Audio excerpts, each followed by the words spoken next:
justice. And those are the judges that serve the Second Judicial Circuit, which is made up of 6 counties. As a county judge, I would be remiss if I didn't start with the county judges. So, yes, so with that, I want to begin with our administrative county judge who, with Commissioner Proctor and the county commissioners' vote, this courthouse will be named after him in a year.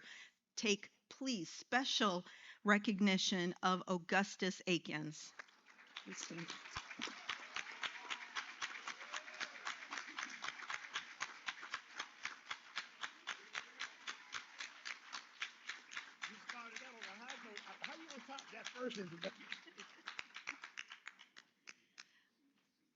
And I wanted to, of course, acknowledge his beautiful wife, LeGrand, who's been the wind beneath his wings. Yes, yes. When I said the wind beneath one's wings, I have to acknowledge the wind beneath my wings. And that's, yes, and that's my husband, your city, hardest working city commissioner, Curtis Richardson.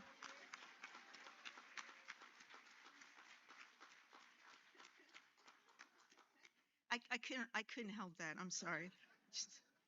I want to also introduce you to, are there any other county judges that happen to come as the program started? Okay. I'm going to also now, I wanted you to meet your new chief judge of the 6 counties. We just switched to, he got elected with 100% of all judges voting for him. That's a shocker because we don't normally agree on everything. We're too many type A strong-willed people, but I want to acknowledge that he got 100% of the vote. Would you please acknowledge your Chief Judge, Frank Allman?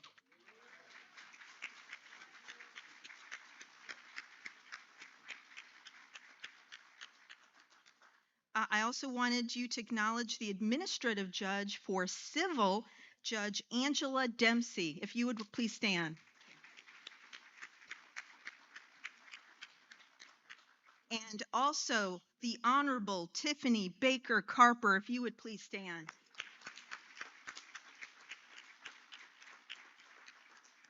Were there any other circuit judges that came? Oh, of course, Anthony Miller. Yes, if you'd stand up. We call him the debonair one. So, all right, any other circuit judges that came after we began the program? Okay, I did want to now begin with the city. Our mayor is here, John Daly, if you'd acknowledge him. Right. Our city commissioner, Jack Porter, I see you over there. And of course, I acknowledged Curtis Richardson. I'm going to now begin with the Leon County Commissioners. The amazing chair of the Leon County Commission and her aide who's sitting next to her. Please give a hand to Carolyn Cummings.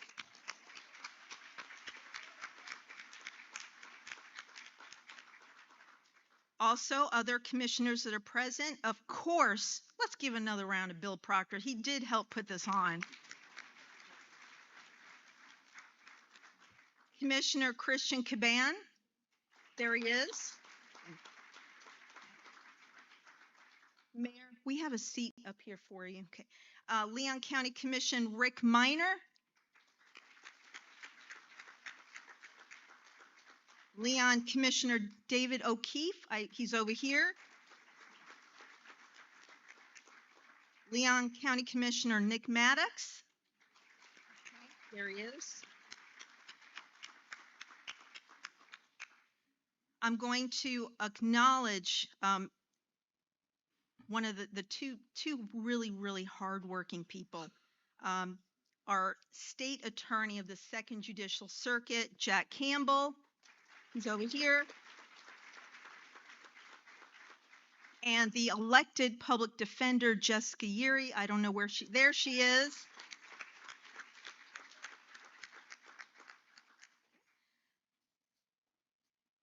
Our Leon County Sheriff is present. He's sitting over there. Walt McNeil. We have our State Representative Allison Tant. She's over here. Our Leon County School Superintendent, again, I feel like I'm going to preface everything with the hardest working, but I mean, our school superintendent is truly one of our hardest working school superintendents. Rocky Hanna, where are you? There you are. I'm going over to the school board. I want to acknowledge retired school board member Joy Bowen. She's over here.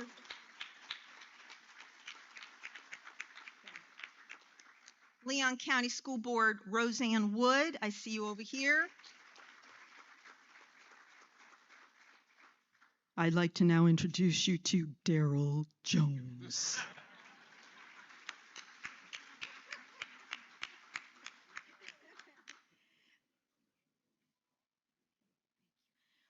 Leon County School Board Lori Cox.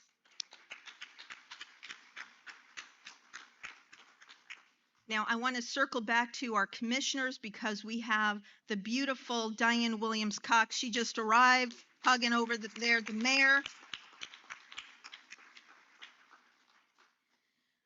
Right. And I call her literally every time I see her, the Honorable Clerk of Court and Comptroller Gwen Marshall.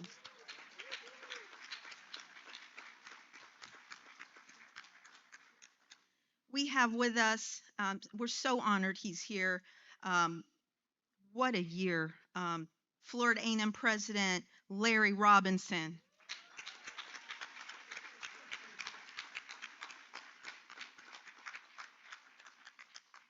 We also have the Big Bend Minority Chamber of Commerce President Antonio Jefferson. Where are you? I want to acknowledge the amazing Mike Alford and his beautiful wife. If you would both stand, please.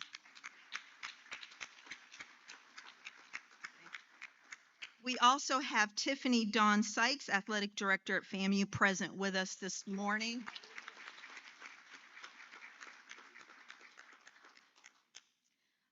Of course, the MLK Foundation that was founded and is run by Steve Beasley. Let's never tire of giving him a round.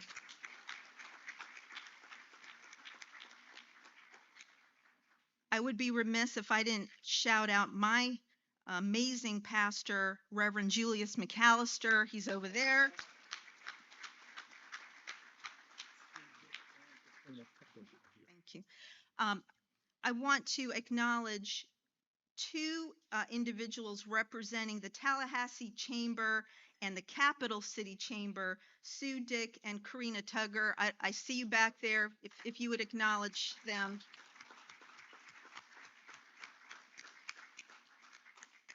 Representing the NAACP president is President Attorney Akbar. I believe he's over there.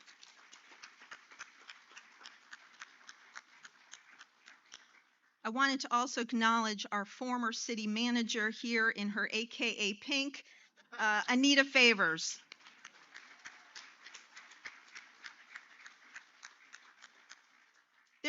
This crowd is very well represented by some handsome men wearing coordinated outfits. You know us women love that. Let's acknowledge the members of the 100 Black Men. I see them distinguished right over here.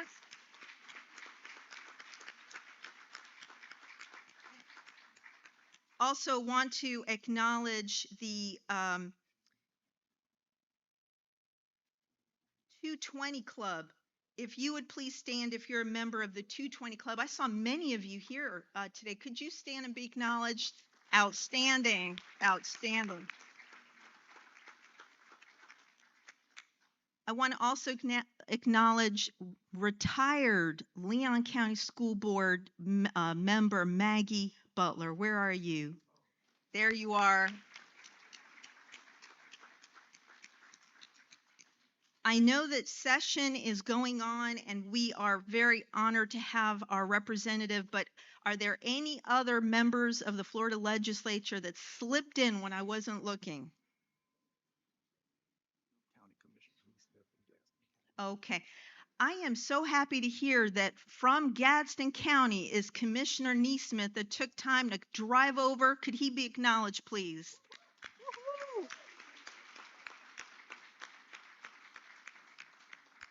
Now, we can't honor Reverend Martin Luther King without also acknowledging any men and women of the cloth. Would you stand if you are a man or woman of the cloth? Please stand.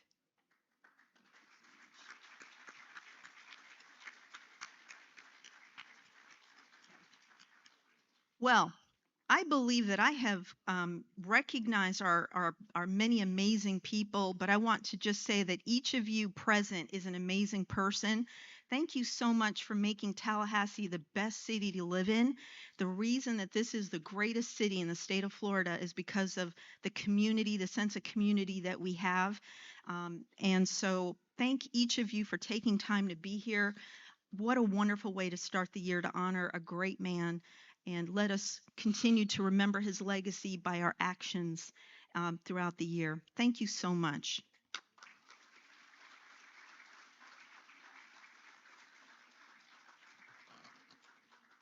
Ladies and gentlemen, let's give Judge Richardson another hand. This is a hard task. No. The complexity of that is, I think I've heard the word algorithm. I'm not sure what that means. Dante, man, we're going to get you. Just save a little bit. Mr. Beasley started this off faster than it was supposed to. But Mr. Beasley started us off 4 minutes soon, and he wants to take 2 of those minutes back. So hold on, Candace. Steve Beasley, come on up.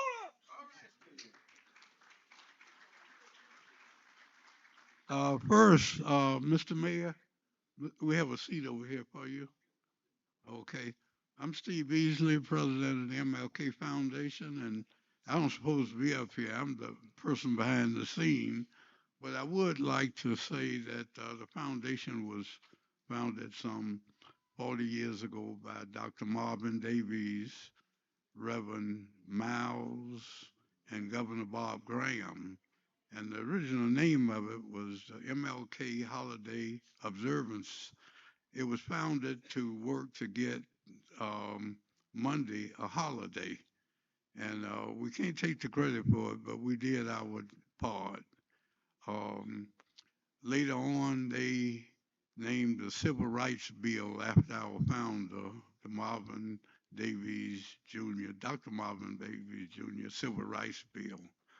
Um, I just wanted to say that for our persons that the real reason that we're here. I would like to say that the MLK Foundation this year dedicated this book to Dr. Nina Richardson. Um, Dr. Richardson, if you haven't seen it, go to mlkfoundation.net. The 100-page book is on our website. Um, Please do that. This year, the book is being dedicated to a County Commissioner, Christian Caban. Is he here? And a real in the trench worker, and Dr. David Bellamy. He couldn't be here today, but thanks for coming. And we have a lunch right after the program. I think it's a carry out too for you people that are. And we do have a holding room down in 1B if you want to go down and listen to the program. It's not on air, but you can listen to it in 1A. And this program, and this is a first, is being televised live on YouTube. I'm supposed to get a hand on that. And it will be televised throughout the year on the Leon County channel. thanks for coming, and we'll see you next year. Oh, the parade is Monday at 12 noon, and you can go to our website and get the complete schedule for next year. All right, Stephen K. Beasley.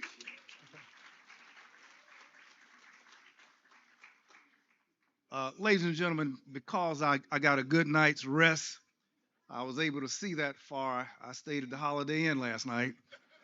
And I want to recognize Leon County Judge Monique Richardson. Judge Richardson, would you please stand? I thought I'd plug that for Holiday Inn. You know what I mean? All right. Thank you so very much, Mr. Beasley. You the man. You are the man. Make no mistake about it. Is Carrie Post here? Miss Carrie Post. Is Carrie Post in the house? Carrie, if you would come forward. Our Leon County Tourism Director, Vince Long, opened up and shared a little bit about the grandeur of this year in its entirety. And we've asked if our Leon County Tourism Director, who's been planning so much, following your footsteps, to talk a little bit just about Bicentennial, what makes this a special year. Carrie. Give her a Thank you. Thank you so much, Commissioner, and welcome. Thank you all so much for being here. It is indeed a very significant year for Tallahassee and Leon County, as I'm sure many of you, all of you should know. We are celebrating our 200th anniversary of being Florida's capital city and capital county. It's truly, I mean, this is a monumentous occasion. You only turn 200 once, you know, so again, we got big plans here, and as many of you all know, I mean, really, we became the capital when it was territorial Florida, and they sent, by legislative order, a representative from Pensacola and St. Augustine, and basically said, meet in the middle. And here's where they loved it. They wrote about how beautiful it is, and the Cascades is really in Cascades Park is where they landed. So I'm sure many of you all probably knew that, but again, this is the year where we're really going to be recognizing it. We have a Bicentennial Steering Committee that has been hard at work all of 2023. There's 6 task forces. We have year-long activities all year, many organizations that are weaving in bicentennial elements of their existing events, and also many new events. Like a matter of fact, tomorrow, Thursday at the Capitol, it's Tallahassee Leon County Bicentennial Day on the Hill. So we encourage y'all to come out. All of our partners are going to be there. So again, we're just getting started. This again is a very, very important opportunity for our community. The theme is ambitious from the beginning. Because we truly have, that is what truly marks this community. We've been ambitious, you know, to succeed, ambitious to educate, to illuminate, to celebrate, to commemorate, you know, all that. That's really what ties us all together is all of our accomplishments. So again, we're just getting started. We hope y'all can make a trip over to the Capitol. I do tomorrow for the festivities, and I do also recommend check out TallahasseeLeonCounty200.com. So again, thank you all so very much, and thank you for the opportunity to be here today. Thank you again. I see FSU and FAMU here. Thank you for the tremendous seasons. Truly, thank you. And the economic impact from a tourism perspective, the economic impact your universities and athletic programs bring is tremendous. And you both have been tremendous partners. So I want to say thank you very much. Congratulations on a tremendous year. And thank you so much for the opportunity to say a few words. Thank you. Carrie Post. At this time, we're going to ask Leon County's Human Resource Director if she would come, Ms. Candace Wilson, to share and give us our occasion.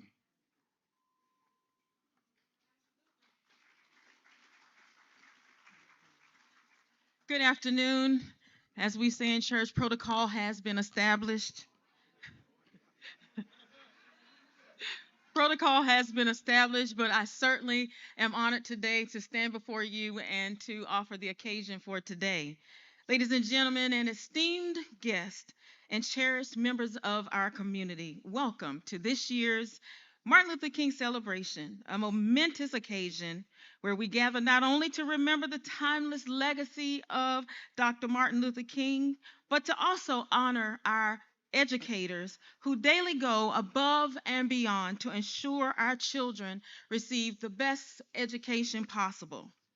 Today, we stand united to pay homage to those among us who have passionately carried the torch of justice, equality, and progress for our children.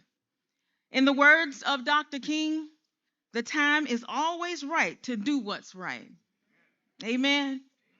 And today we recognize those individuals who have consistently answered that call, dedicating their lives to serving our community selflessly, tirelessly, and with unwavering dedication.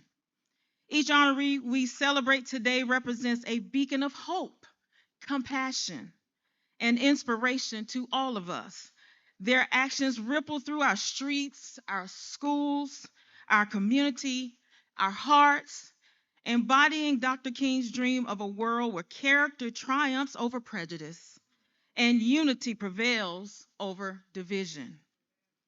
Let us use this occasion not just to acknowledge their remarkable achievements, but to also reaffirm our commitment as individuals to the walking path that they have paved in their hard dedication. As we honor these amazing educators today, we must embrace the responsibility to cultivate a community where each person's voice is heard, valued, and respected. So thank you to all the honorees for your profound commitment to this community. Thank you to the MLK Foundation. Thank you, Commissioner Proctor, for always bringing this event to our community. So thanks to everyone.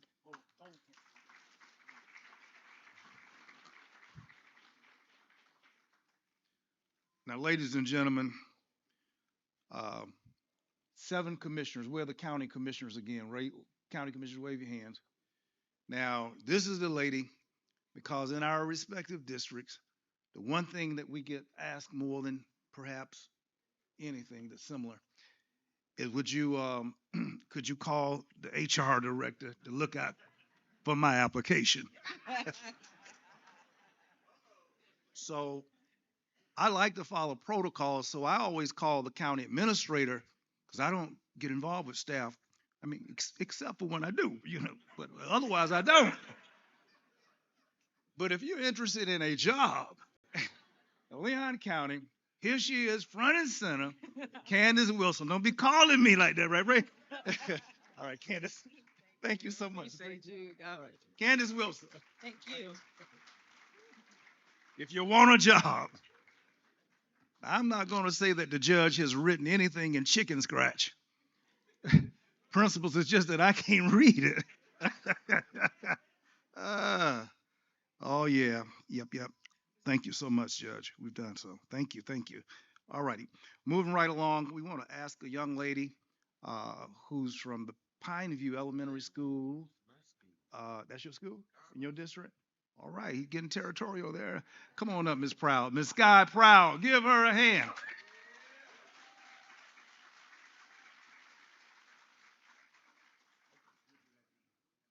Excuse me, Miss Proud. Thank you.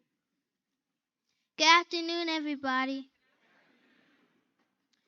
This is not a poem, this is a presentation for Dr. Martin Luther King Jr. Please be patient because my speech can be a bit long.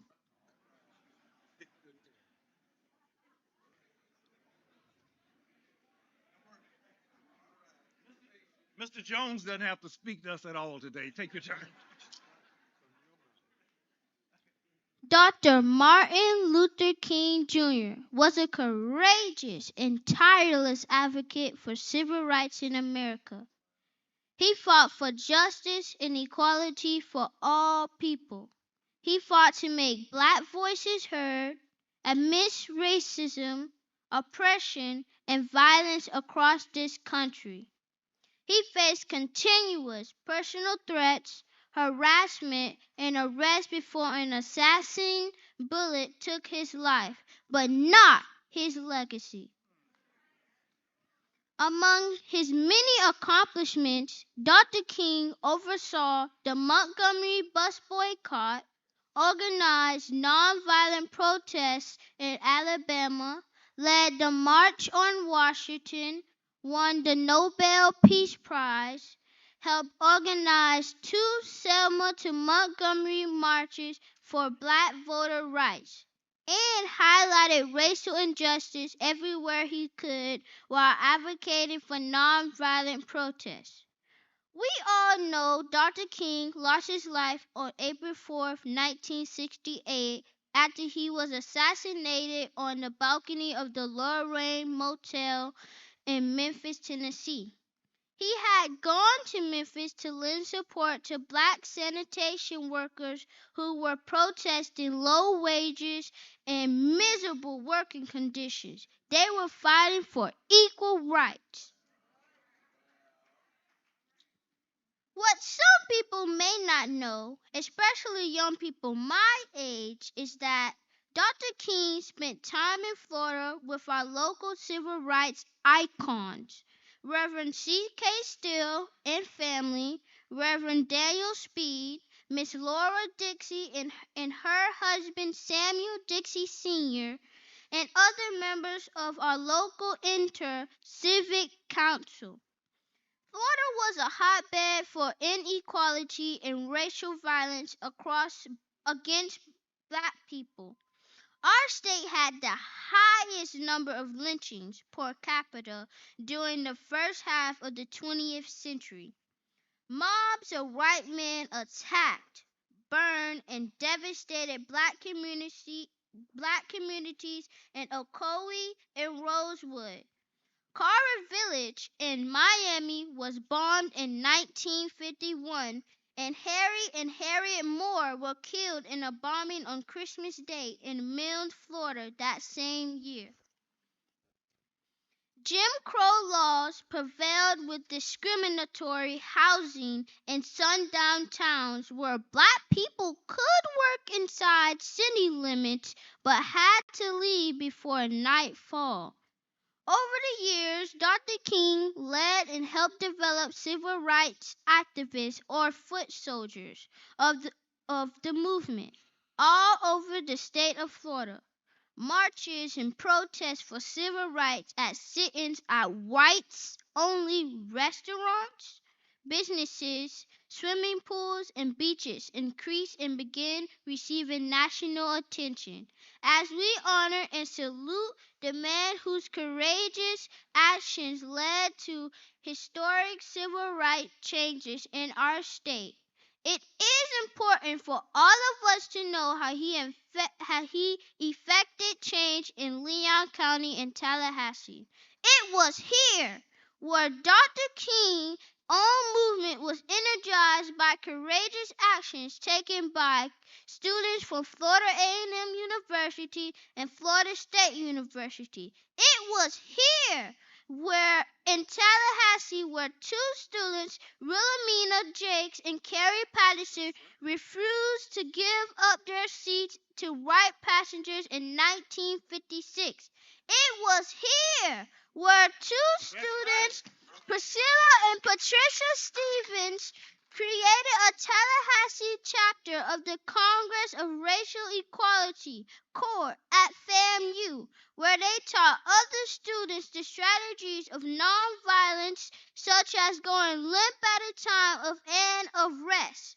It was here where the first lunch counter protest led the Stevens sisters occurred on February 13, 1960 at the whites-only lunch counter at Woolworth's in downtown Tallahassee. It was here where the Stevens sisters and other supporters were arrested at Woolworth's on February 20, 1960. They refused to pay their fines and stayed in jail for 49 days. It was here where the jailed protesters introduced the jail not bail strategy, which drew national attention. It was here where the protest inspired a letter of encouragement from Dr. King, who sent the letter to his comrade, Reverend C.K. Steele, pastor of Bethel Missionary Baptist Church. It was here where Dr. King gave a speech at Bethel Baptist in 1964 to kick off a 3-day civil rights workshop with the giants in the field attending. It was here where I stand on this stage at 9 years of age, a descendant of slaves, to give praise in so many ways to the greatest black leader in American history whose legacy will live on forever and always, Reverend Dr. Martin Luther King Jr. I am sky proud. I am an 8th generation Leon County native. I am a youth ambassador for the Florida Civil Rights Museum. Thank you for allowing me to share with you how important Tallahassee was in Dr. King's civil rights efforts for equality for black people and all people.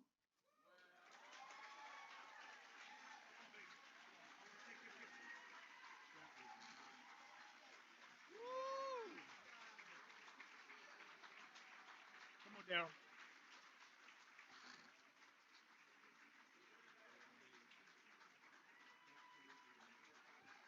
Is the principal from Pineview will come forward, please? The principal from Pineview. Hold on. Okay. Come on. Come on. Come on. That was wonderful.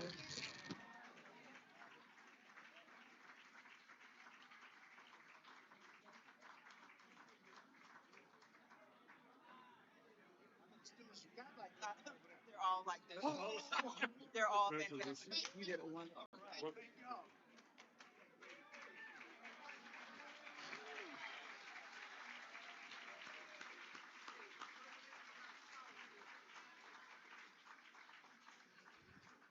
Well, Mr. President, what you gonna do? and, and and I know y'all didn't miss this. She was standing over there by Commissioner Williams Cox and looked like that pink by that green. I mean, I saw some things. But did you all see Pastor Greg James? Did y'all see Greg James? You know, when a preacher hears that kind of cadence, it was here. You might hear that Sunday morning. That's all I'm saying. He had that thing. Yeah, he was writing notes. It was here. Yeah. And then the proud principal comes up here and say, all of my students are just like this.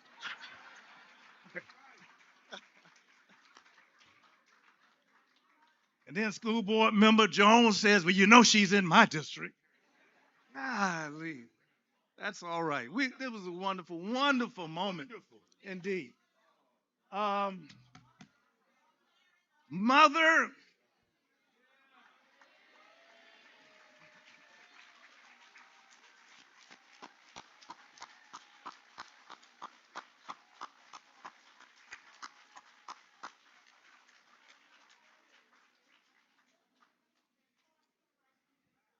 and the Florida Civil Rights Museum, Ms. Jackie Perkins. We want to thank you. Now, I said that I stayed at the Holiday Inn last night, good night of rest, and I was able to recognize our tax collector, Ms. Doris Malloy. Ms. Malloy, would you please stand?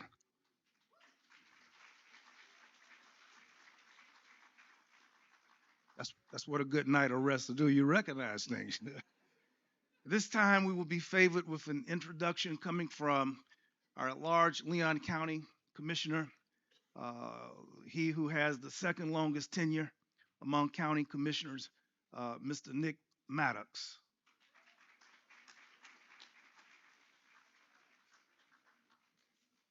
It was here. It was here. All right. Good afternoon. How many of us know that revenge can be so sweet sometimes? I oftentimes have to speak with Darryl Jones, and I always tell him, I say, I'm always going to go first because I hate going after you. Well, today, Mr. Jones, you get to go after Miss Proud, uh, who who lit this place on fire. What y'all don't know is that Darryl Jones has spent the past month preparing for this moment to speak to you today. And so when she was up here speaking, I was thinking to myself, "Oh my God, uh, I can see him getting even more nervous." But so his bio is in your books, but I'm going to speak from my heart because this is my best friend. Uh, Darryl Jones is one that when you say that you don't have to introduce him to anybody, you truly do not introduce Darryl Jones to anybody because he knows everybody.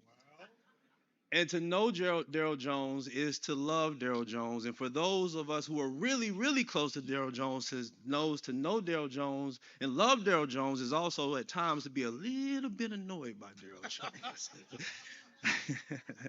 Now, can I get an amen for those who know Darryl? There we go, there we go, there we go, there we go, there we go. But what I can tell you is that he called me this morning. He was, like I said, very nervous about today. And what he told me was that he wanted to make sure that the message that he received over this past month, not from himself, but from God, was one that would speak to you all. But if it does not speak to you all, that it was one that would touch you later on because he said he prayed about this message. And that's exactly who Darryl Jones is. He's a man that's a champion for our children, which is really the least of those, but he's also a man that's a praying man, a man of faith.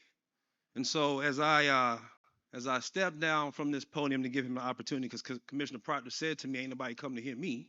I introduce to you all to give you the message that has come from our God to you, Mr. Darryl D. Jones.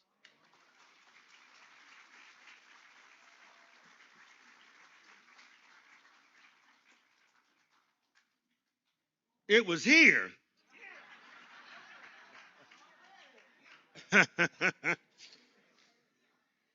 Wow.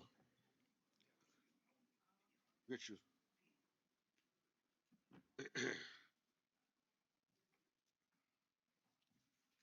First of all, I want to thank my best friend, Nick Maddox. uh, my birthday is March 23rd, and last year, March 23rd, my best friend said to me, he says, "You've got to do better. You've got to be fit to serve." He said, "The world needs you, and our children need you most of all. And you've got to do something about your health." And he says, "And if you're willing, I'll join you and I'll hold you accountable and we'll exercise and work out and eat better together. You ain't got to do it on your own." And here now, some 60 pounds later,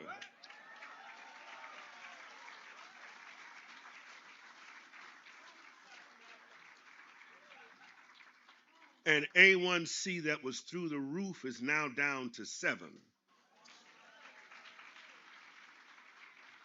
Reverend, the neuropathy I had in my feet, I was walking like old people. My feet were tender. And now I can stand tall, I can run, I can dance better, but I feel better. And so when the Bible says, "As iron sharpens iron, so do men sharpen one another," I want to thank my best friend. I also want to thank the Reverend Dr. Commissioner Proctor. I want to thank Mr. Steve Beasley and Reverend Faust. This opportunity is humbling for me, particularly when you think about how Steve Beasley and Reverend Faust, who both knew Reverend King, would ask me to speak on his holiday. And then here, a man who is the embodiment of the church and the academy and our commissioner, who is, by the way, the conscience of the Leon County Commission, for them to say, "Darryl, we want you to speak on the King holiday," that's an overwhelming responsibility. So I'm grateful and humbled by this invitation. Now, if you start naming names, that's how you start down a slippery slope.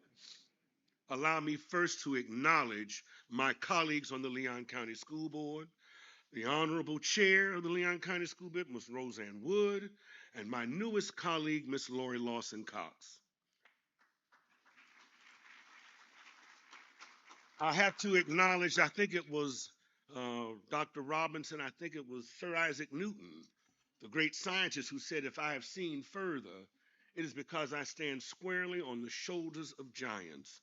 Allow me to acknowledge my predecessors, Curtis Richardson, and the Honorable Maggie Lewis Butler, and the Honorable Georgia Joy Bowen. Would y'all please stand? Stand so we can see you. Thank you so very, very much. And not only am I a school board member, I am very, very proud to be a part of a fantastic team that truly, in its own way, embodies the ideals of King, because we realize that poverty is one of the great scourges that affects our community. And I can tell you the way we respond to poverty is how? By creating a job that creates a livable wage to improve the quality of lives of our family. And every day I join a great leader and a team in the Office of Economic Vitality with our director, Keith Bowers, one of the smartest men in our community, and all of my colleagues in OEV, if y'all would please stand. Thank you so very much for what you do in your own way to embody the dreams of Dr. Martin Luther King. And then you can't talk about me without talking about my church. I am a proud member of the Bethel African Methodist Episcopal Church. Would my church family please stand?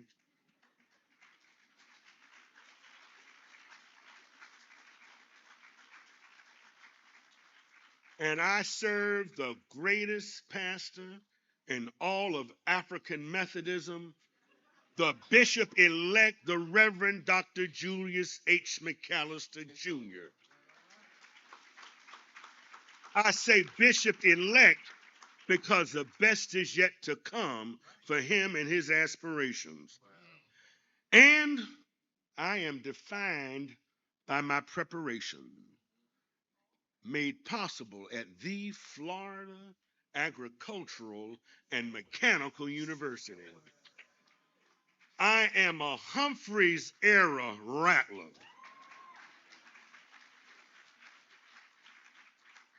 But the Bible says, as one man planteth, another man waters, but all the harvest and the glory belongs to God. So allow me to acknowledge the greatest president of the 21st century of Florida A&M University, Dr. Larry Robinson.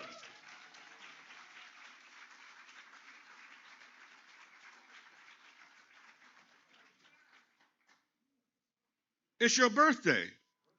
Everybody, let's join in a quick chorus. 1, 2, 3. Happy birthday to you. Happy birthday to you. Happy birthday, Dr. Larry Robinson. Happy birthday to you. How old are you? We should have done the Stevie Wonder version, right? They're the Martin Luther King version. Yeah. Well, again, happy birthday, and I'm honored to salute President Robinson and his entire team, all the folks here with Dr. Robinson. Would y'all please stand? Everybody who's a part of the FAMU family.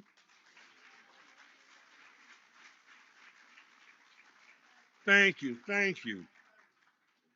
And there is a special group here who will be acknowledged later in the program. But let me tell you, when I got elected back in 2018, I went to visit each and every one of my schools in my district, and I told them that it was not my job to be their boss, or anything like that, but instead to be their greatest ombudsman, ambassador, and champion. That it was my job to take the intellectual capital found in those schools and the dreams and aspirations of those principals and teachers and do everything that I could to take those dreams and aspirations back to the larger community and to the dais of the school board. Ladies and gentlemen, I am honored to not just represent District 3, but I consider myself the self-proclaimed and self-anointed school board member for all Title I schools. Will all of my Title I principals please stand?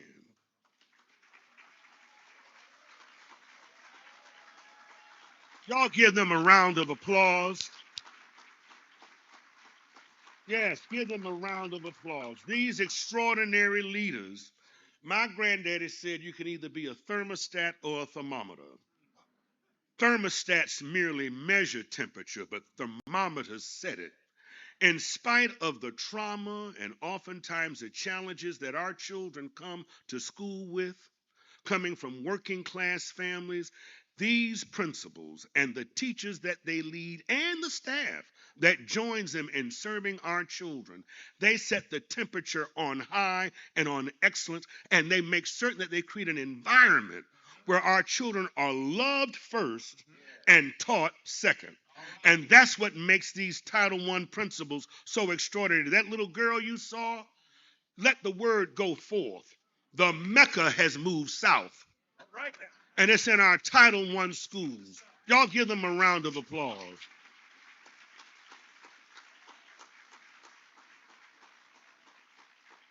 And allow me to acknowledge the greatest superintendent in the entire state of Florida, the Honorable Rocky Hanna.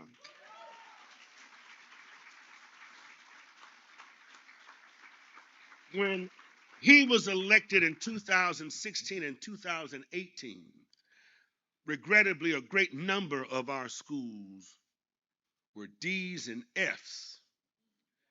And what he did and what the rest of the school board was able to do was to be intentional about its investment and to repair what had been a certain disparity in our Title I schools by marshaling resources and appointing leaders at those schools who had a mind to work.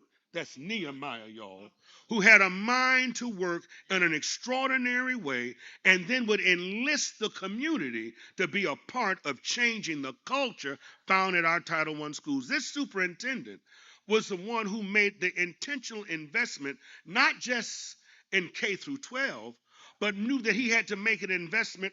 Come on forward, Rocket, so the people can see you. He then made certain that we made an intentional investment in early learning, being able to provide a full day's early learning at our Title I schools so that our children would be prepared for kindergarten and subsequently prepared for these state tests that these mediocre people across the street impose upon us to test our children. But he saw what the playbook was, but he decided to change the play by making intentional investments in early learning and then working with private providers to make certain that the standards of instruction before they came to us was the same, that they weren't at places that were just daycares, but that they were in schools, that they were being prepared to come to the kindergarten classroom ready to learn. He then made an intentional investment to make certain that we made certain that our earliest learners, that our parents understood their responsibility as the first teachers of our children. But what I love about him most of all, and Maggie, Miss Joy Bourne will tell you, when COVID hit our community, and the science said that we were affected far differently than the larger population, that the mortal implications of COVID on black and brown people was different. The first persons to die in our district died in District 3 at the Fort Braden School. And Miss Bowen and I went to the superintendent and said, we cannot follow the guidance coming from the State House regarding masks. Our teachers have immunocompromised issues of lupus and sickle cell, and a cold will kill them, and COVID will certainly take them out. And so we've got to ensure that we create the safest environments possible. Now, in response, the people across the street, those mediocre people of mediocre intelligence, mediocre integrity, and mediocre intentions, took our salary for 3 months. But they came after him. But you know what he did?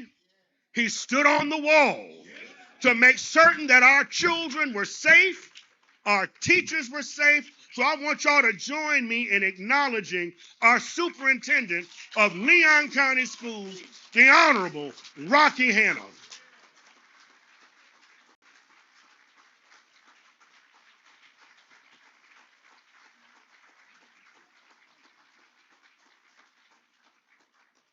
Now be clear, I don't agree with him all the time. And look here, and we fight a lot off camera. But I go to his office, close the door. That's why you're supposed to do it, right? Everything ain't because he and I don't have to operate in the sunshine. We can meet in the moonlight. And we can have those hard conversations. But one thing about him, even though we don't always agree, I've never questioned his motives. Y'all give the Leon County School District a round of applause. I would be remiss if I did not acknowledge a fantastic gentleman. Now, y'all know I'm here. Now, Keith made it clear to me this morning that I was not here as the OEV deputy director. Right. He made it very clear to me. He said that I was here as a school board member. So Reverend Proctor told me, he said, don't you worry, Darryl, you say what you want to say. I got you. Ain't nobody going to fire you. I got your back. I told Nick Maddox what Proctor said. Nick Maddox said, you follow behind Bill if you want to. You can't move in my house with me and my wife and children. Your clothes too big and our closets are too small. But I want to acknowledge our county administrator, Mr. Vince Long. When I was first elected, some of the most substantive conversations I would have with our county administrator. And every time I went with him to him with a problem or a challenge that affected our kids, he was apt to respond. For example, many of you who live in District 3 going down Orange Avenue, you know those cars race around that roundabout. And all of Brenda's children, y'all stand up and see Brenda Williams of the Tallahassee Housing Authority. Her children who leave the Tallahassee Housing Authority going to Fairview and Rickards had to walk across that street and dodge cars early in the morning while you trying to go to work. The children were trying to go to school. I went to Vince Long with that problem. Within 2 weeks, many of you have noticed we have calming devices and lights. Now we have lit sidewalks and the flashing lights to slow down traffic in the morning as our kids go to school. We are now having more lights placed at our school bus stops to ensure that our children don't have to go to school out in Fort Braden in complete darkness. And that was because of that gentleman right there who enjoys the enviable distinction of being the International County Administrator of the Year. Y'all give a round of applause for Vince Long. I want to thank my friend. Is the mayor still here? The mayor left. Let me acknowledge the mayor as well. Where's Sika Rose? Sika Rose Green is the executive director of the Children's Services Council. But it was while Mayor Daley was a member of the Leon County Commission that he would bring the concept of Children's Services Council to this community. And I want you to know on behalf of Sika Rose Green and all of the members of the Children's Services Council, Judge Miller, myself, Superintendent Hanna, and others, Commissioner Cummings, our chair, the best is yet to come for our children. Y'all give them a round of applause. Now, there is a word. Isn't that what it's saying? I want to acknowledge An extraordinary acknowledgement, an extraordinary lady who's here with us, uh, Miss Pat Weaver. Stand up, Pat Weaver.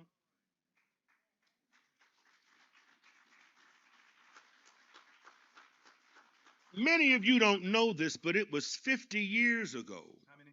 It was 50 plus years ago that Miss Pat Weaver, in response to Title IX, would bring interscholastic sports for women to our Leon County School District. You may applaud. And here now, 50 years later, at all of our schools, our young girls, this is important that we talk about this during the King holiday, that our young girls now operate and compete equally to boys in interscholastic sports in Leon County because of her. And because of her example, now we have people like Angela Adams Suggs. Where's Angela Adams Suggs? Is now the president of the Florida Sports Foundation. And at FAMU, we have a lady who is the vice president for athletics because of a woman like Pat Weaver. Stand up, Dr. Sykes. Where's Angela Adams Suggs? But, so I want you to know how much we appreciate you as we celebrate King. We celebrate the role that when he talks about equity and equality, it's not just race, but it's also gender. And thank you for the example you provide. Amen. Now, and I got my other best friend, Darryl Parks. I got to say Darryl Parks now. When we were in school, he was Big Darryl. Then when we got grown, he was Big Darryl, and I was Big Darryl. And now we've gone back to being Big Darryl and Little Darryl.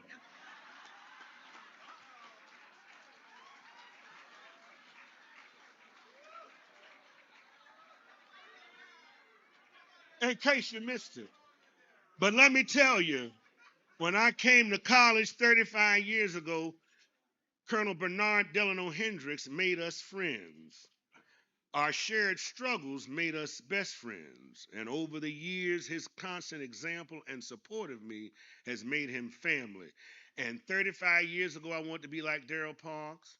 And 35 years later, I still want to be like Darryl Parks. Y'all give him a round of applause. Now,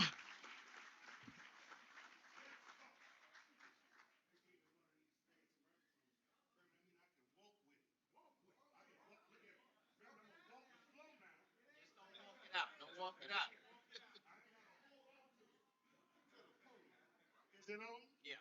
Can you hear me? Yeah. Can you hear me now?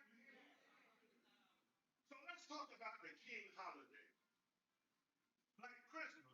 And let me acknowledge my brothers of the 100 Black Men of Tallahassee. Y'all give them a round of applause.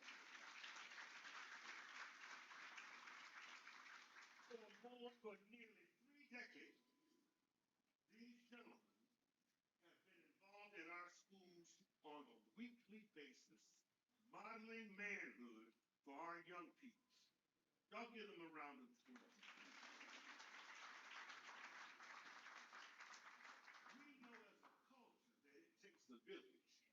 And I want to thank these elders and brothers and fathers and uncles and grandfathers for the important role that they play. Every week they're at Zelina O'Banner School, Zelina Thomas O'Banner School, Griffith Middle School, tutoring our young people, mentoring them in extraordinary ways. Chances are, every week they are at Griffin Middle School modeling manhood for our children. So y'all give them another round of applause. Now like like Christmas, people try to take or dilute the holiday. It's no longer Merry Christmas, Christmas. It's Merry Xmas. Or worse yet, Happy Holidays or Season's Greetings. And y'all do the same thing with the King holiday. Oh, it's MLK Day. It's Martin Luther King Day. No, we've got to talk about him in the fullness of his name. He is the Reverend Dr. Martin Luther King Jr.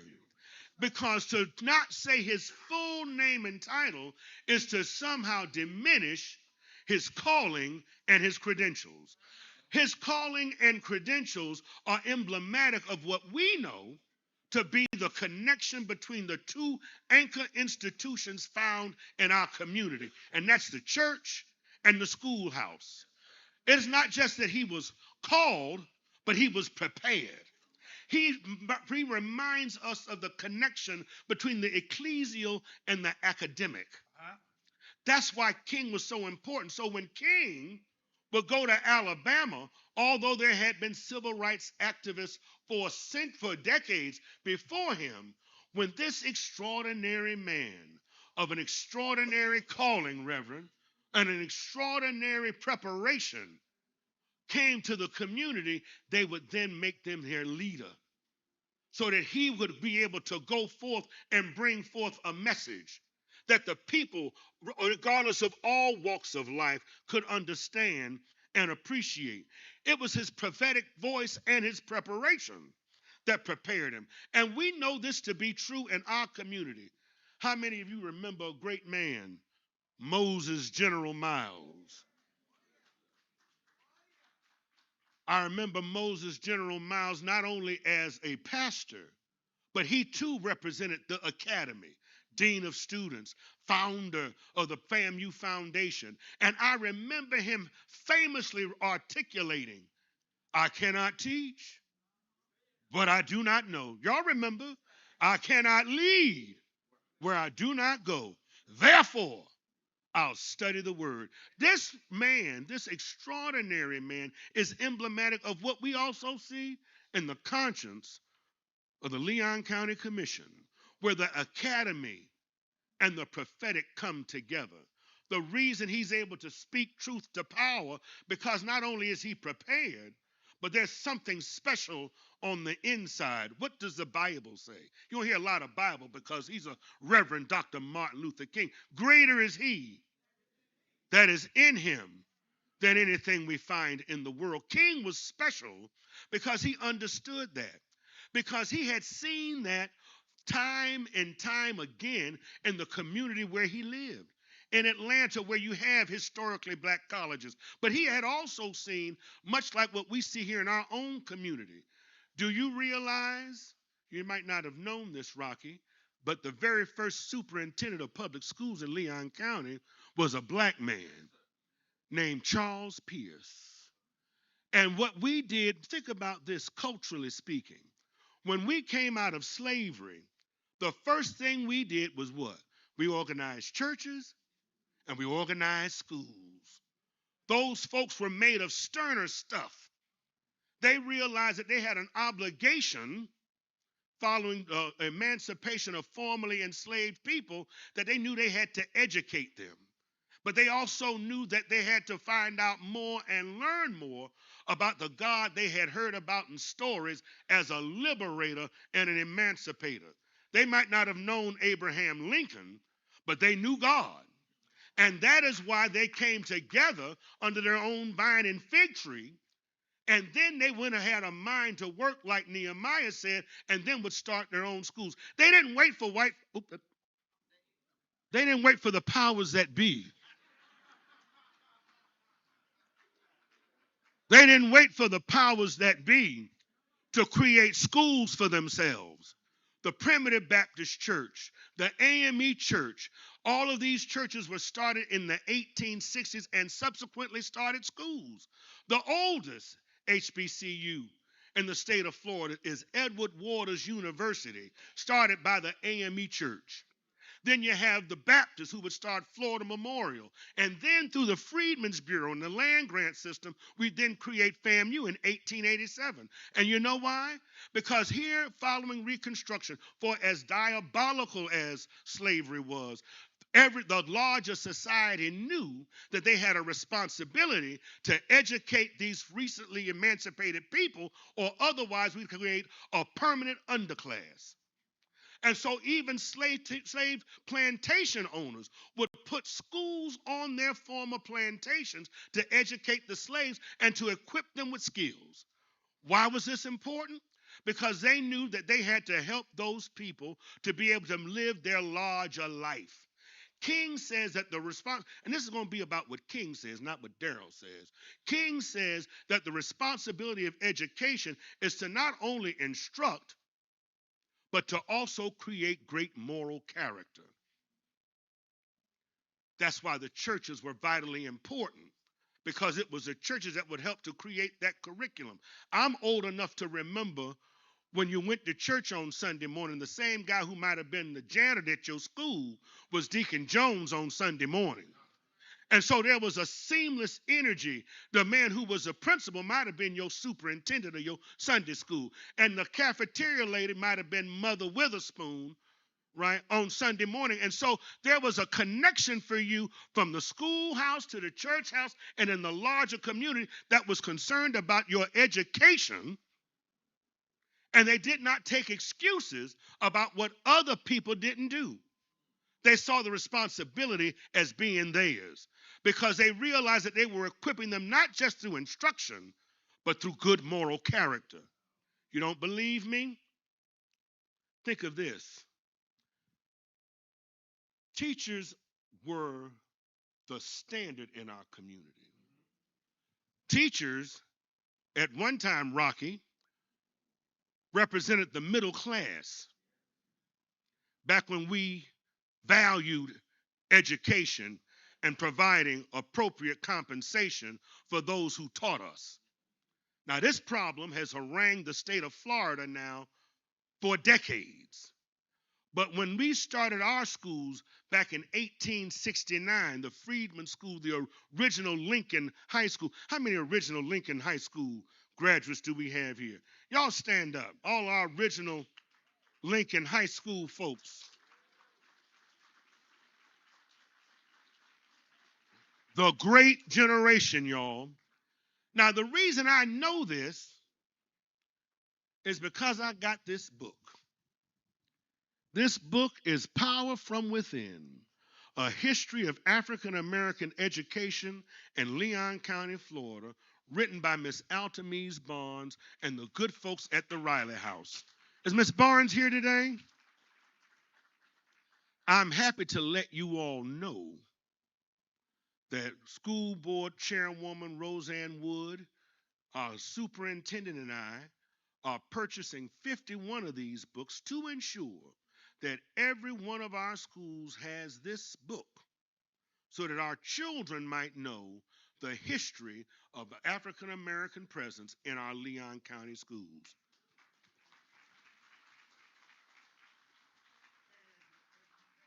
Huh?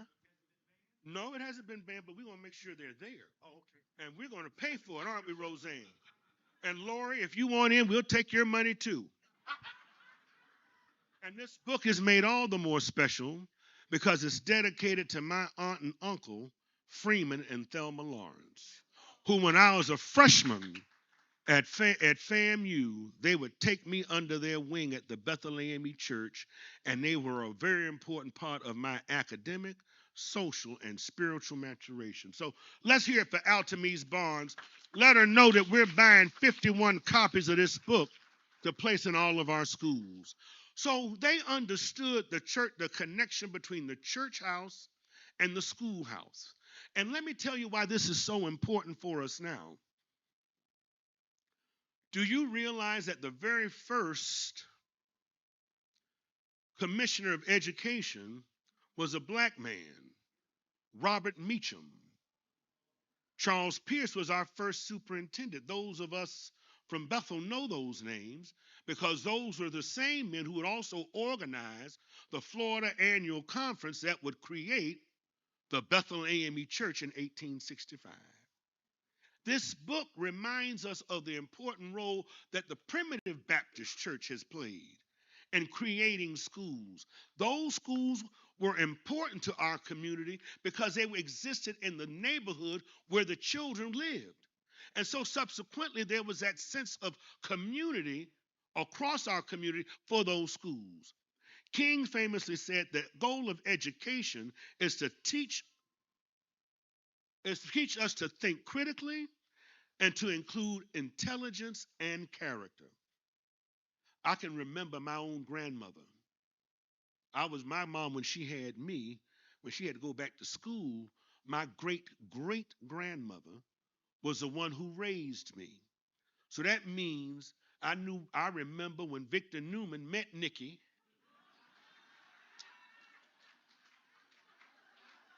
on the Young and the Restless, because I used to sit with grandma and watch the stories, right?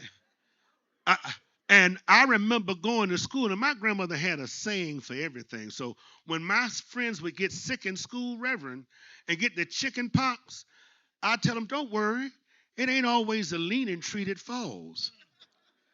Because that's what my grandmother said. I'd be on the playground, I'd tell another kid, don't you worry about the mule being blind, you just slowed the wagon. I would tell a kid, it's a poor frog, don't praise its own pond, right? I tell him a dog need its butt more than just to sit on, right? And a horse need its tail more than one fly season. Because those were the stories that I heard.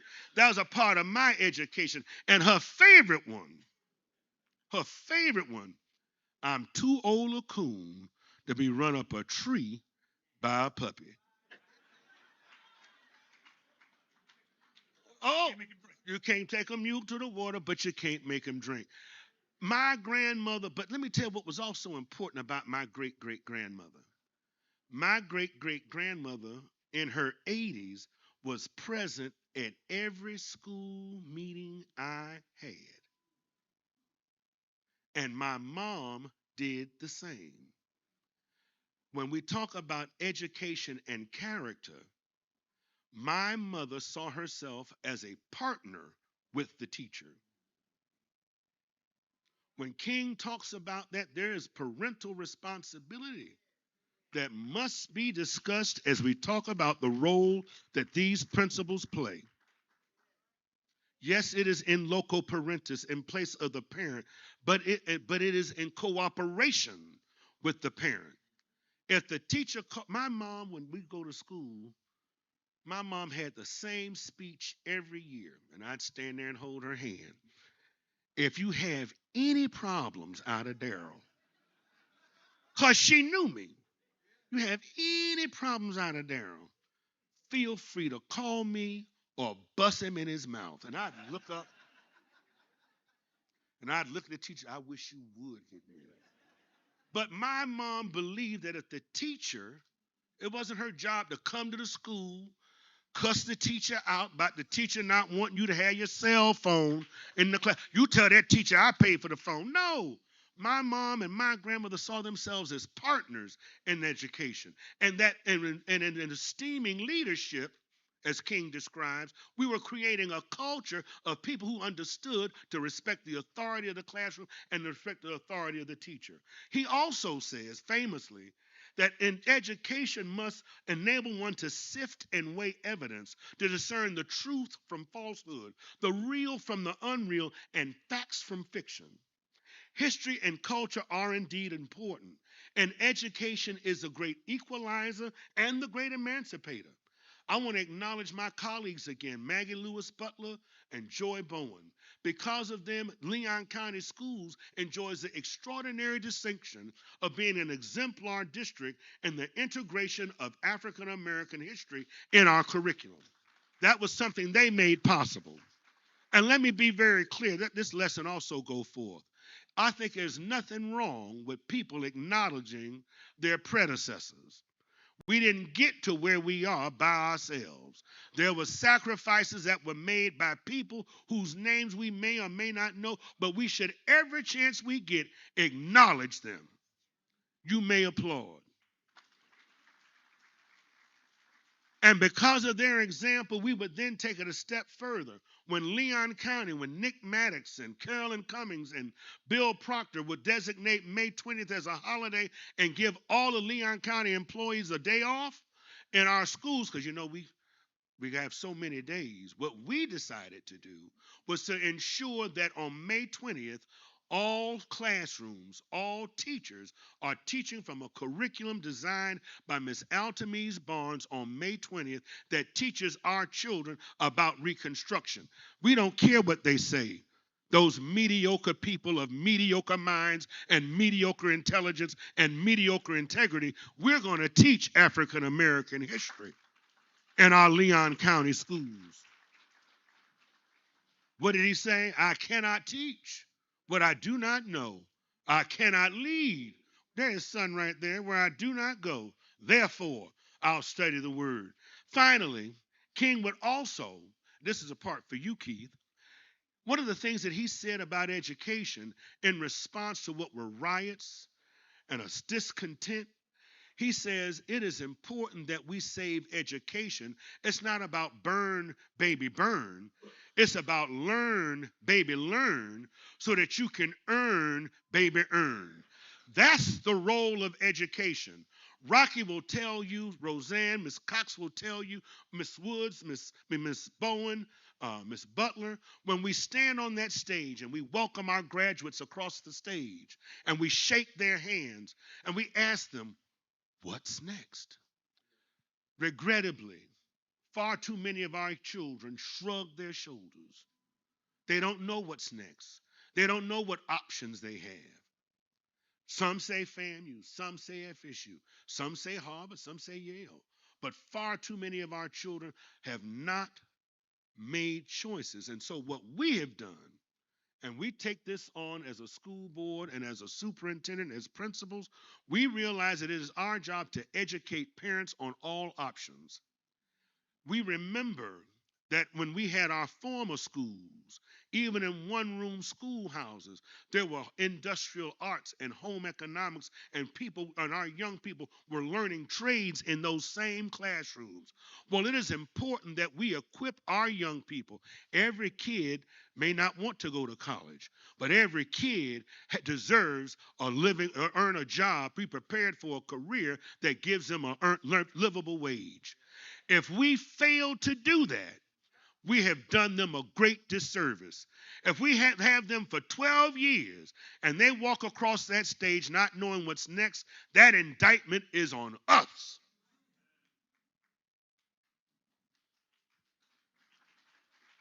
So we, as a school board and a school district, are doing more and being more intentional about making certain that our children know about every option available to them.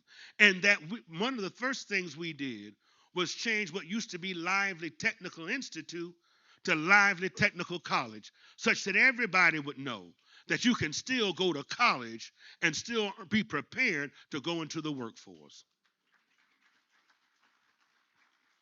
And I want to thank my colleagues and I want to thank our business partners. Where's Sue Dick? Stand up, Sue Dick. Stand up, Antonio Jefferson. Yes, sir. Almost done. And Katrina Tuggerson. But I want to thank Sue Dick, Antonio Jefferson, and Katrina Tuggerson for the role that they have played in helping to equip our business to be partners with our schools. The Big Bend Minority Chamber every year hosts a golf tournament to help our Title I schools to provide additional resources for them. And then I want to acknowledge Sue Dick and the Greater Tallahassee Chamber of Commerce for the important role that they have played in having businesses to adopt every kindergarten classroom in our Leon County School District. Y'all give them a round of applause. All of this in an effort to provide what we know is a great equalizer born of education. As I take my seat, I want to remind you, we all know about I Have a Dream by King. But let's also think of the great epistolatory opus called The Letter to the Birmingham Jail, where King reminds clergy persons of their responsibility to stand in the gap against unjust laws. My colleagues remind me, well, the governor has done that, and that's the law, and we have to abide. No, we don't. Because I remember in the Bible, Shadrach, Meshach, and a bad Negro told King Nebuchadnezzar they would not go along with his law and kneel. They were the first ones to show civil disobedience. What I need for each and every one of you in this room, this is your assignment. I ask you the question, how long? Isn't that what Elijah said on Mount Carmel? How long will you stand halted between two opinions? I need you to decide today when we leave this King holiday the important role that you will play in saving our children. It is important that we not stand idly by as they pass laws that try to undermine our children, create weaponized bigotry. When the Moms for Liberty come to the school board meeting, I want to see the Deltas and the AKAs come and talk to our school board meeting. When they start schools that teach conservative ideology, I want to see the Alphas and the Omegas start academies and teach our children. I want you to decide today that you're going to make choices to be involved in the future of our young people. We need to find the same heart and grit that these people had. They did not wait on anyone to save their children. They took the responsibility as a community unto themselves to save our children. And that is our call today. Will you come? Will you help us? Can I open up the doors? Will you come? Will you come to our schools and volunteer? Will you come and model manhood for my children? Will you come and be that ram in the bush? Will you tell our children that they are loved and that they are valued? Will you come and share in the vision that Doug Cook has for Rickers and Todd Lantner has for Fort Braden? Will you come and share in our schools and stand tall and let our children know that we love them? Thank you so very much. To God be the glory. Amen. Thank you for these wonderful educators. Y'all give them a round of applause. They are our true and greatest heroes. Amen.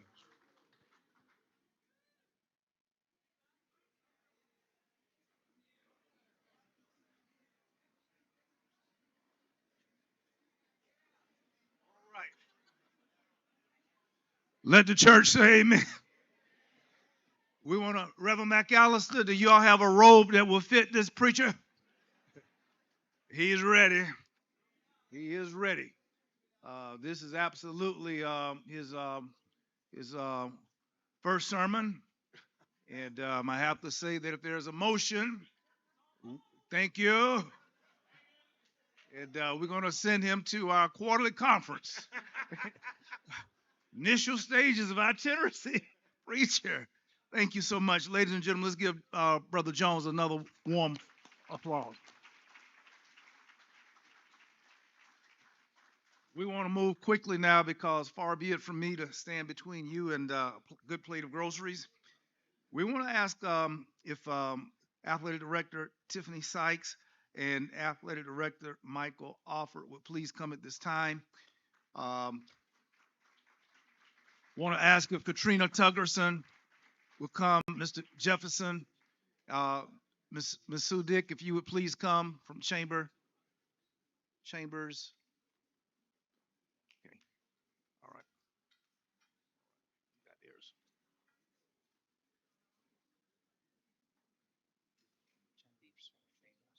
Okay.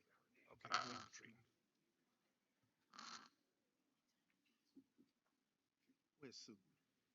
I'm waiting on my chamber sister, Sue. Is she still here? Sue in the house? She may have left. She's okay. Sue, you over here, Come Sue. on, Sue. Everybody quoting their scriptures when 2 and 3 gathered together. Yeah, okay, all right. That's the chambers. That's our new thing for 2024. When 2 and 3 gather together, we make a difference in the community, and that's what we're here to say today. One of the things that Capital City Chamber does yearly is acknowledge during October, during homecoming, and Dr. Larry Robinson attends every time. He cracked on me a little bit this year, but we're going to correct that for 2024. But nevertheless, we recognize the dollar value that our football and athletic teams bring into the community, and we bring that before the community to the forefront, what it does for the small businesses here within the community. But I'm going to pause right there and just allow just a couple of seconds for my colleagues to say something as well, my chamber sister and my chamber brother. Go ahead. Thank you, Katrina. Good afternoon, everyone, and thank you for this opportunity to be here on so many fronts, recognizing this special day and to present this award. Thank you to both our institutions for what you bring to our community, our winning records, our championship designation, and continued success to you. And I speak on behalf of, again, close friends with Antonio and Katrina. The business community appreciates it and are here to support you in every way. Thank you. Thank you, Katrina. What a great day it is. And Madam and Mr. ADs, thank you for what your universities do for our community and not only helping prepare our future generations for the workforce that they will lead and innovate in, but what we do in our athletic programs at both universities. Our community is great, and there is no other community in the nation that does sports the way Florida A&M and Florida State University does. And this is just a token of our appreciation for the programs and the success that we had this year. Both of you are national champions in this community, and that is the title that you have today. So, And with that being said, the national champions, I mean, y'all brought some money. I don't know where Carrie went. She got all them dollars she totaling up. The teams and your leadership brought dollars into the community. Mr. Alford, the athletic director at FSU.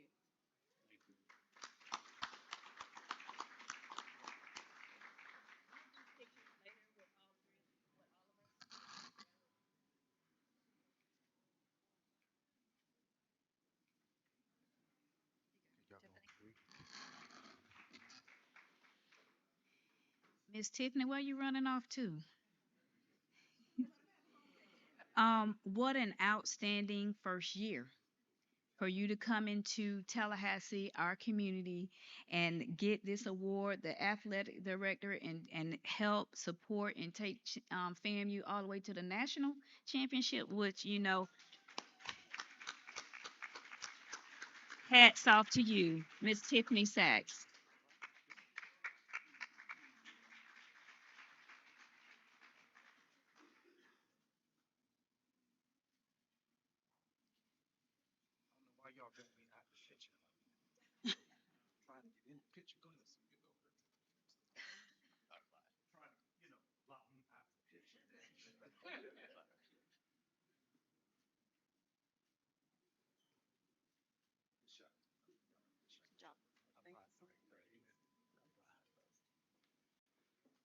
Ladies and gentlemen, we do thank our three chambers.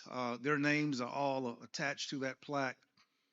Their appreciation and recognition for the outstanding economic impact that education in the form of student athletes and what they do to lift the rising tide here in the community. I want to ask Mr. Alford and Ms. Sykes would please come back to the dais. I received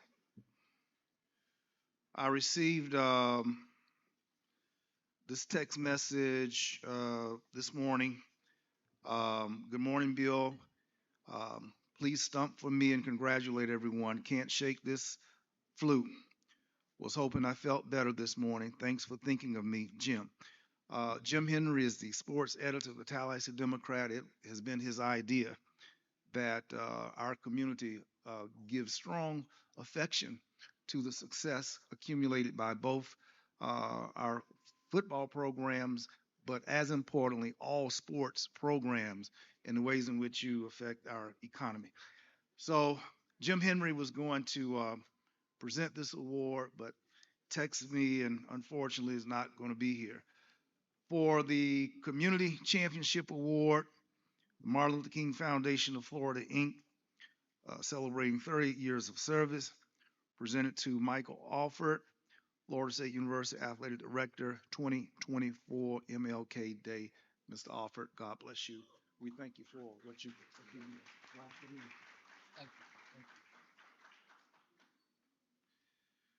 Tiffany, I thought yours was going to be in pink, but unfortunately, I'm just saying, but uh, notwithstanding, the success that Mr. Henry wrote about over and over, I think both our teams compiled a 25-2 record, historic success in football.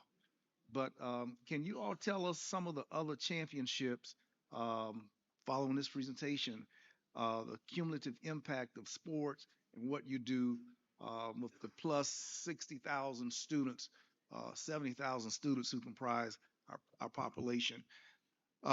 Community Championship Award presented to Tiffani-Dawn Sykes, Florida A&M University Athletic Director, 2024 MLK Day celebration, and we present this award to Florida A&M Athletic Director. God bless you.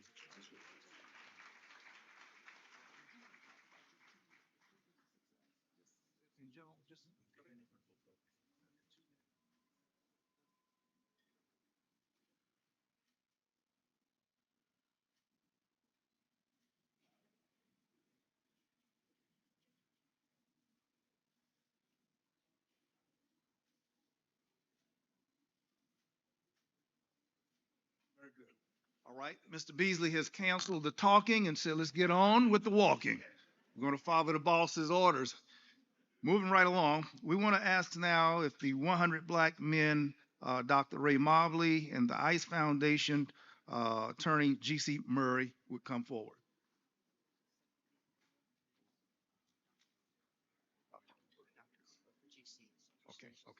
Okay. Dr. Cooper, be you. Good. This theme this morning is all focused on education. We've got education in terms of our student athletes, their success. That's education. The 100 Black Men, what they do to undergird education, to lift up our boys and girls that they might be ready. Uh, is recognition by our committee this year for what each of you do. Dr. Mobley, the 100 Black Men, I want to just say to you on behalf of the MLK committee that the MLK 2024 Excellence in Community Service Award to the Tallahassee Chapter 100 Black Men, Dr. Ray Mobley, 2024 MLK Day salute and award to you. God bless you. We thank you.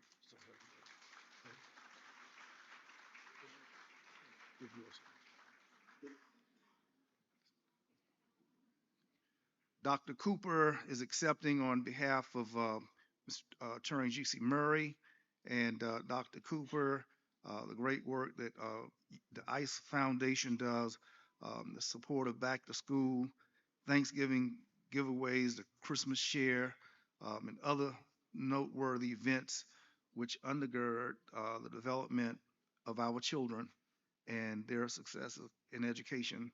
We recognize and respect. And this is also presented to you, MLK 2024 Excellence in Community Service Award, ICE Foundation, Mr. G.C. Murray, Esquire, President 2024 MLK. Dr. Cooper, congratulations to you.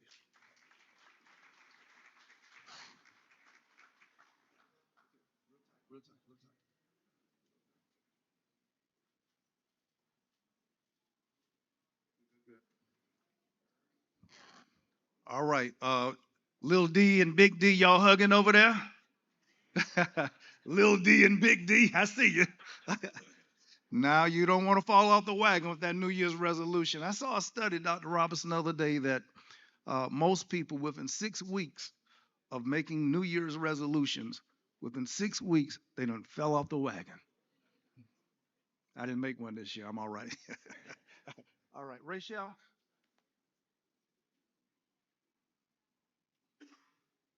All right, Dr. Larry Robinson, you're up. Please come forward.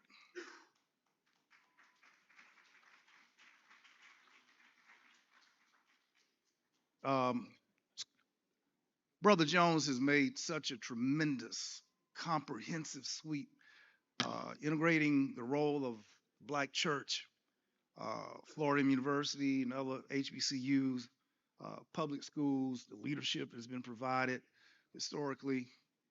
But one of the things that this committee, and I tried hard to dissuade the committee to not give you no award, Dr. Robinson, after what you all did at Howard University in Atlanta. I fought hard against this, and I got run over. So I dust myself off and tried to find my last year's Easter suit to come up here and do what I was told to do. Y'all, Florida A&M University cracked the top 100 public universities in America this year. And I had some eligibility left, to play in that game. I really did, and I want everybody to know that what I do is that I'm the holder. I catch the ball for the kicker, and I put it down and let him kick the extra point right there. Okay, that's what I do. But they wouldn't activate my Howard wouldn't let me come back. Dr. Robinson, this community is proud of your leadership. It has wrought a national championship. Other stuff that Mr. Beasley wouldn't give Ms. Sykes the chance to run the role and tell with all other sports programs. But we promise on August 17th of this year at the Leon County Fairground, we said if FAMU won the championship, it was going to be a championship party. And we have you to know on December the 20th, it was a party. And I know you was at church at Bible study that night, but we went on without you, and you should have been there. Dr. Robinson, we're so proud of you, man. I don't know what to do. But this beautiful award, even orange and green, man, such a beautiful award, presented on his birthday, Excellence in Education Leadership, Dr. Larry Robinson, President, Florida A&M University, 2024 MLK Day. The print too small, and we thank you so much, Dr. Robinson.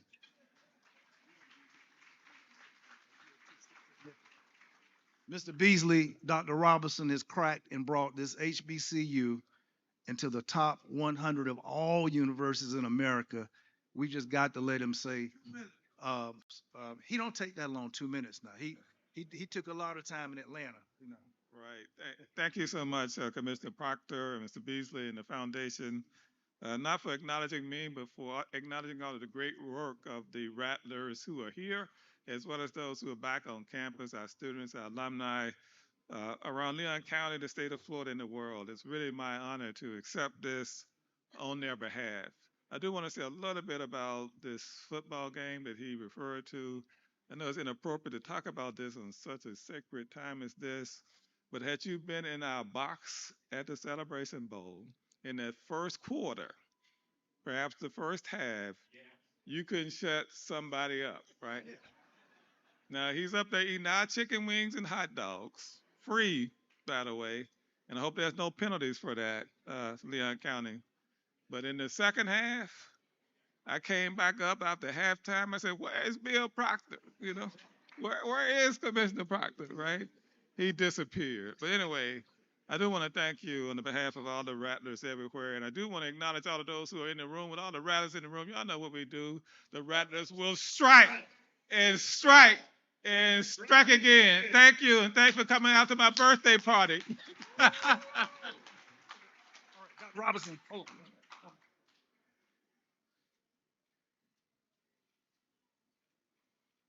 Well, I'm going to tell y'all the true. Dr. Beasley, you need to know this. When Musa got that safety and FAMU went down 16-0, Mr. Alford, they had words that have never been spoken at Howard University.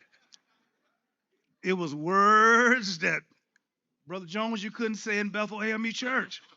I didn't know FAMU Rattlers talked like that until Musa got that safety and they fell down 16-0.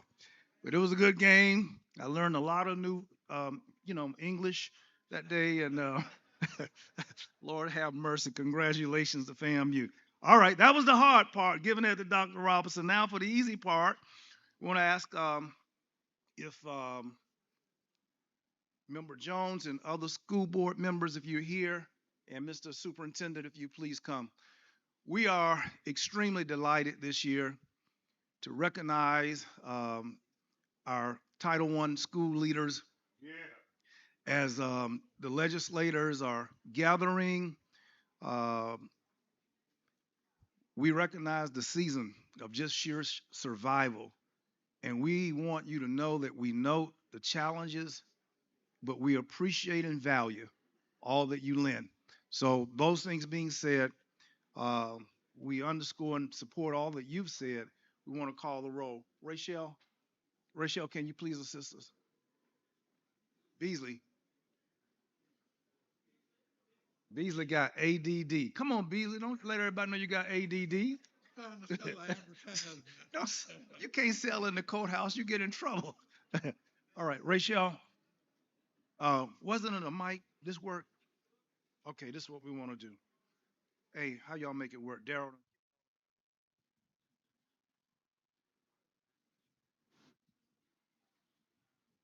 This your mic? Yeah, I'm not sure. All right, this is what we're going to do. We're going to call them that way and cut it up. All right, our first recipient, can we get a little mic? First recipient, Dr. Pam Hightower, Appalachia Elementary. Dr. Hightower. Our next recipient, Principal Cassandra Poole, Astoria Park Elementary. Principal Deshauna Jackson, Bond Elementary.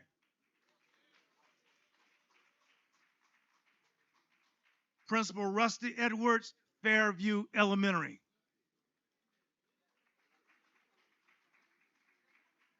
Principal Todd Latner, Fort Braden School.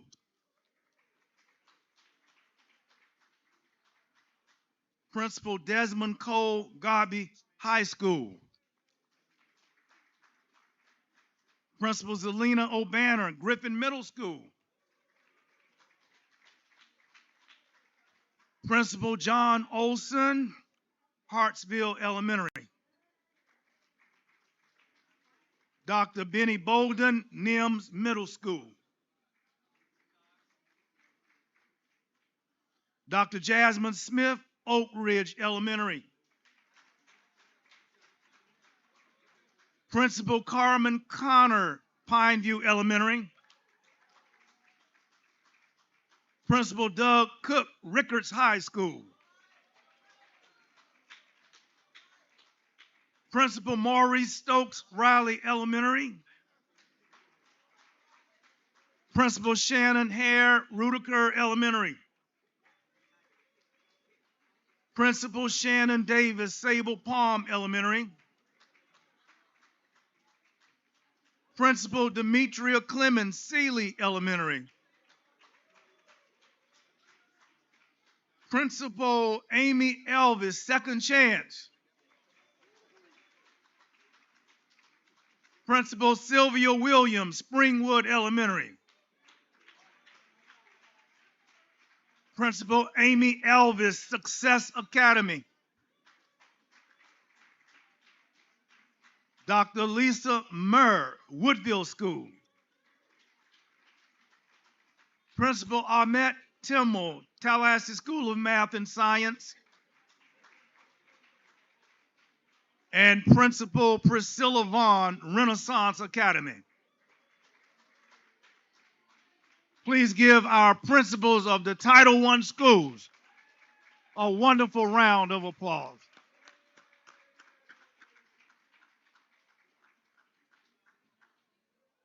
Mr. Beasley, I believe that concludes.